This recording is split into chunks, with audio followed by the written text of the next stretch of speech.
ये कहानी है एक ऐसे इंसान की जो काफ़ी देर से स्ट्रेस को फेस कर रहा था। वो अपने घर और काम के बोझ की वजह से काफ़ी इरिटेट रहने लगा था। वो छोटी छोटी बात पर डिप्रेस हो जाता था। वो हमेशा इस बात से परेशान रहता था कि घर के सारे खर्चे उसे उठाने पड़ते हैं और सारी फैमिली की जिम्मेदारी उसके सर पर है। रोज़ कोई ना कोई नया मसला हो जाता है। इसकी वजह से बहुत ज़्यादा खर्च करना पड़ता है। बच्चे की स्कूल की फ़ीस, बिजली के बिल, वाइफ के खर्चे, इन सब को लेकर वो बहुत ज़्यादा परेशान रहने लगा था। और इन्हीं सारी बातों को सोच सोच कर वो बहुत ज़्यादा डिप्रेस रहने लगा था। इसी वजह से वो अक्सर अपने बच्चे को डांट देता था। और स्ट्रेस की वजह से उसकी अपनी बीवी से भी रोज़ रोज़ लड़ाई होती रहती थी। और इसी स्ट्रेस के साथ ही उसका सारा वक्त गुजर रहा था। एक दिन उसका बच्चा उसके पास आया और उसे बोला, पापा मेरे स्कूल के होमवर्क में मेरी हेल्प कर दे प्लीज़। और वो इंसान पहले से ही काफ़ी स्ट्रेस में था। इसने बच्चे की बात को बगैर सुने ही उसे डांट कर भगा दिया। उसका जब गुस्सा कम हुआ तो वो अपने बेटे के पास गया। उसका बेटा टेबल पर सर रखकर सोया हुआ था और इसके हाथ में एक कॉपी थी जिस पर वो कुछ लिखते लिखते ही सो गया था। जब धीरे से इसने बच्चे के हाथ से वो कॉपी ली और उसे नीचे रखने का सोचा तो इसकी नज़र होमवर्क के टाइटल पर पड़ी। उसमें लिखा था वो चीज़ें जो हमें शुरू में तो अच्छी नहीं लगती लेकिन बाद में अच्छी लगने लगती हैं। और इस पे इसने एक पैराग्राफ लिखा हुआ था। बाप देखना चाहता था कि बच्चे ने पैराग्राफ में क्या लिखा है। वो बहुत ज़्यादा क्यूरियस हो गया और इसने पढ़ना शुरू किया। बच्चे ने लिखा था, मैं अपने फाइनल एग्ज़ाम का बहुत ज़्यादा शुक्रगुजार हूँ क्योंकि ये शुरू में तो मुझे अच्छा नहीं लगता लेकिन फिर इसके बाद छुट्टियाँ हो जाती हैं जो मुझे बहुत अच्छी लगती हैं।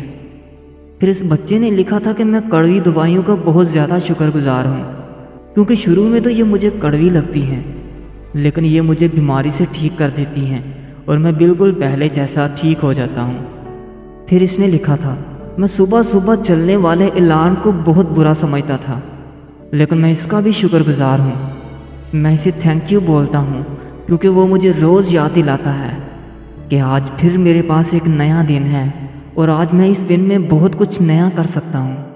और इसके बाद बच्चे ने कुछ ऐसा लिखा था जिसे पढ़कर बाप की सारी नेगेटिव थिंकिंग ख़त्म हो गई। इसने लिखा था कि मैं अपने रब का बहुत शुक्रगुजार हूँ जिसने मुझे इतने अच्छे पापा दिए। उनकी डांट मुझे शुरू में तो अच्छी नहीं लगती लेकिन वो मेरे लिए खिलौने लेकर आते हैं, मुझे घुमाने के लिए लेकर जाते हैं, मुझे अच्छी अच्छी चीज़ें खिलाते हैं और अच्छी अच्छी बातें बताते हैं। और मुझे इस बात की बहुत खुशी है कि मेरे पास एक पापा हैं। मेरे बहुत से दोस्त तो ऐसे हैं कि जिनके पापा ही नहीं हैं। बच्चे का होमवर्क पढ़ने के बाद वो इंसान जैसे नींद से जाग गया था। उसकी पूरी सोच बदल चुकी थी। बच्चे की लिखी बातें इसके माइंड में बार बार घूम रही थी, खासकर वो लास्ट लाइन। इसकी नींद उड़ चुकी थी। फिर वो बंदा पुरसुकून होकर बैठा और इसने अपनी परेशानियों के बारे में सोचना शुरू किया। फिर इसने अपनी परेशानियों को वैसे ही लिखना शुरू कर दिया जैसे इसके बच्चे ने लिखा था। इसने लिखना शुरू किया कि मुझे घर के सारे खर्चे उठाने पड़ते हैं। इसका मतलब है कि मेरे पास एक घर है। बहुत से लोग तो ऐसे हैं कि जिनके पास घर भी नहीं है। मैं अपने रब का शुक्रगुजार हूँ कि उसने मुझे एक अच्छा घर दिया। फिर इसने लिखा कि मुझे सारी फैमिली की जिम्मेदारी उठानी पड़ती है। इसका मतलब है कि मेरे पास फैमिली है, मेरे पास बीवी है, बच्चे हैं। मैं खुदा का शुक्रगुजार हूँ कि उसने मुझे अच्छी फैमिली दी और बच्चे दिए क्योंकि बहुत से लोग तो ऐसे हैं कि जिनके पास फैमिली ही नहीं है, जो अकेले रहते हैं। मैं इनसे बहुत ज़्यादा खुश नसीब हूँ। मैं अपने रब का शुक्रगुजार हूँ कि उसने मुझे अच्छी फैमिली दी। इसके बाद इसने फिर अपने परेशानियों के बारे में सोचा और इसे याद आया कि इसके घर में कोई ना कोई रिश्तेदार आया रहता है। इसका मतलब है कि इसकी सोसाइटी में वैल्यू है। मेरे पास दोस्त हैं जो दुख सुख में मेरे साथ खड़े होते हैं। इसके बाद इसने लिखा कि मुझे बहुत ज़्यादा खर्च करना पड़ता है। इसका मतलब है कि मेरे पास एक अच्छी नौकरी है। बहुत से लोग तो ऐसे हैं कि जिनके पास अच्छी नौकरी नहीं है।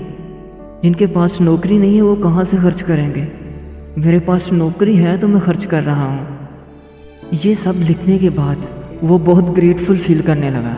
پھر اس نے اوپر دیکھا اور اپنے رب کا شکر ادا کیا اور کہنے لگا، اے خدا مجھے معاف کر دیجئے، میں آپ کی دی ہوئی ساری نعمتوں کو اگنور کر کے ان چیزوں کے بارے میں سوچ رہا تھا جو میرے پاس نہیں ہیں۔ یہ سب کرنے کے بعد اس کی ساری پریشانی اور سٹریس ایک دم سے ختم ہو گئی، وہ ایک دم سے بدل گیا۔ ہاں تو فرینڈس، ایسا ہی ہمارے ساتھ بھی ہماری لائف میں ہوتا ہے۔ ہمیں بھی بہت سی پریشانیاں آتی ہیں، اور جب تک ہم انہیں نیگیٹیولی پرسیو کرتے رہتے ہیں، ہم ان کو نیگیٹیولی دیکھتے رہتے ہیں، تو وہ چھوٹی چھوٹی پریشانیاں ہمیں بہت بڑی بڑی نظر آنے لگتی ہیں، جن کو سوچ سوچ کے ہم پریشان ہوتے رہتے ہیں۔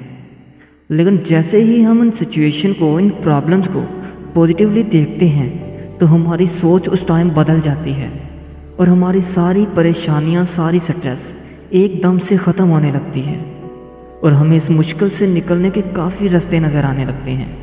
اگر آپ بھی اپنی لائف میں بار بار سٹریس کو فیس کر رہے ہیں، تو ایک بار آپ ان چیزوں کے بارے میں سوچئے جو آپ کے پاس ہیں، اور ان چیزوں کو اگنور کر دیں جو آپ کے پاس نہیں ہیں۔ مجھے بہت امید ہے کہ یہ آپ کی نیگیٹو تھنکنگ بالکل ختم کر دے گی۔